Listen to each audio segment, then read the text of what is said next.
भगवान जगन्नाथ जी 15 दिनों के लिए बीमार क्यों हो जाते हैं? हर साल ज्येष्ठ पूर्णिमा के दिन पुरी में एक अद्भुत उत्सव मनाया जाता है, स्नान पूर्णिमा। इस दिन ब्रह्मांड के नाथ भगवान जगन्नाथ अपने बड़े भाई बलभद्र और बहन सुभद्रा के साथ पवित्र जल से स्नान करते हैं। यह एक अलौकिक दृश्य होता है जहां भक्तों की आस्था उमड़ पड़ती है। पर इस आनंद के बाद एक ऐसा रहस्य आता है जो हर भक्त को भावुक कर देता है। मान्यता है कि इस अत्यधिक स्नान के कारण भगवान और उनके भाई बहन बीमार पड़ जाते हैं, उन्हें तेज बुखार आ जाता है और अगले 15 दिनों के लिए ये तीनों मूर्तियां भक्तों की आंखों से ओझल हो जाती हैं। मंदिर के पट बंद हो जाते हैं। इस काल को अनासर काल कहते हैं। पर भगवान क्यों बीमार पड़ते हैं, इसके पीछे एक हृदय विदारक कथा है। माधव दास कहते हैं, प्रभु आप मेरी सेवा कर रहे हैं, पर आप मुझे इस पीड़ा से मुक्त क्यों नहीं कर देते?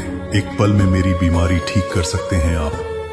भगवान जगन्नाथ जी कहते हैं, माधव ये तुम्हारे कर्मों का फल है जो तुम्हें 15 दिनों तक भोगना है। यदि मैं इसे अभी समाप्त कर दूं तो तुम्हें यह कष्ट किसी और जन्म में भोगना पड़ेगा। मैं तुम्हें इस कष्ट से मुक्त नहीं कर सकता, पर मैं इसे स्वयं भोग सकता हूँ। और उस दिन से माधव दास की बची हुई 15 दिनों की बीमारी की पीड़ा भगवान जगन्नाथ ने स्वयं अपने ऊपर ले ली। यह उनके भक्तों के प्रति असीम प्रेम और त्याग का प्रमाण था। इसीलिए हर साल स्नान पूर्णिमा के बाद भगवान जगन्नाथ अपने भक्तों के कष्टों को अपने ऊपर लेकर 15 दिनों के लिए ज्वर लीला में लीन हो जाते हैं। इस दौरान मंदिर के मुख्य पट बंद रहते हैं। केवल उनके निजी सेवक दैत्यगण ही उनकी सेवा करते हैं। उन्हें आयुर्वेदिक उपचार दिया जाता है, उनका आराम सुनिश्चित किया जाता है। यह समय मूर्तियों के रंग रोगन और मरम्मत का भी होता है। उन्हें रथ यात्रा के लिए तैयार किया जाता है। यह भगवान के मानवीय स्वरूप को दर्शाता है जो अपने भक्तों के लिए दर्द भी सहते हैं। 15 दिनों के इस एकांत और उपचार के बाद भगवान जगन्नाथ